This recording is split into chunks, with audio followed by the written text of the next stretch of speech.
everyone, I'm Laney. I'm a wedding invitation designer, and I also like to teach other creative entrepreneurs how to run a successful business. SEO is a huge part of this, so I'm going to show you how to add metadata onto your website using Showit. So once you log in, you can click on any page and you'll have page info up here, but you just go to SEO settings. It's super easy. So page title is Designed by Laney, and then your meta description is right here. So just as a reminder what that looks like,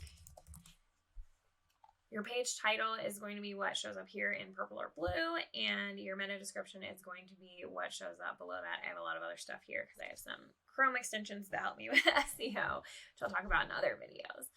But each page kind of has this general little meta description, and you can go through and change it. I wouldn't recommend having the exact same meta description for every single page, but it can be somewhat similar if the pages have a similar goal, and it can also use those main keywords that you're really trying to rank on for your website. So those things that are so true to your business that every single client who searches those things would be a good fit for your business. And then you'll have other pages such as this is a page just about Dubsado. I have a ton of videos on this on my channel if you want to check them out.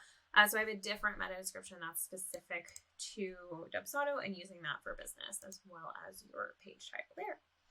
If you don't set the meta description and page title, Google will choose something. You're never going to see a search result that shows up with nothing.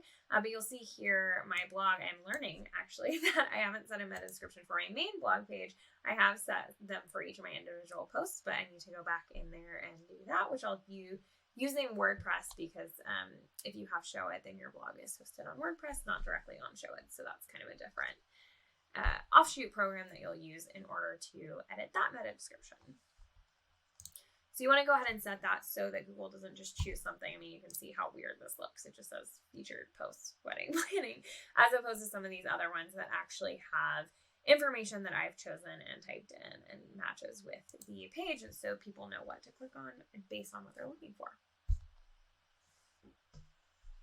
Another thing that you want to use for metadata is image titles and tags. So when you go into an individual image, you'll have the opportunity to change the SEO title for it, as well as the description there. And those are just going to be searchable. So you want to use keywords that are relevant to the image.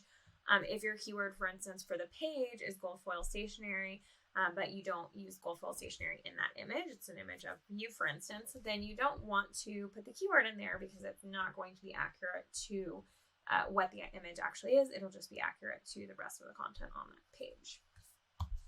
It's also helpful to rename your files. You can see I didn't do that here. Someone else actually designed my website, and so I'm noticing that they didn't do that. If you don't put an SEO title in here, which she did, so that will override that, but in general, it will probably default to JPEG, and if you're using a different system other than Showit, it will likely default to the file name. So something like Designed by Laney would be a better fit for this than like the 9939.jpg. It's okay for this particular image, but if I had a picture of my stationery here that's gold foil stationery, I would want this to say gold foil stationery instead of Designed by Laney 9939.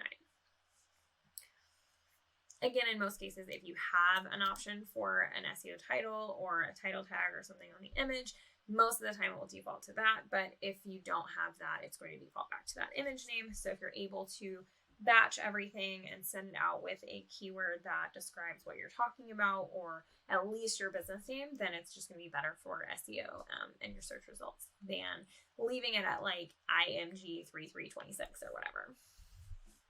So this is how you add metadata on Showit. It's really honestly pretty easy, and you can check out some of our other videos on SEO. We have a whole playlist and a bunch of blog posts on our blog about SEO if you are a beginner. I hope you'll check them out.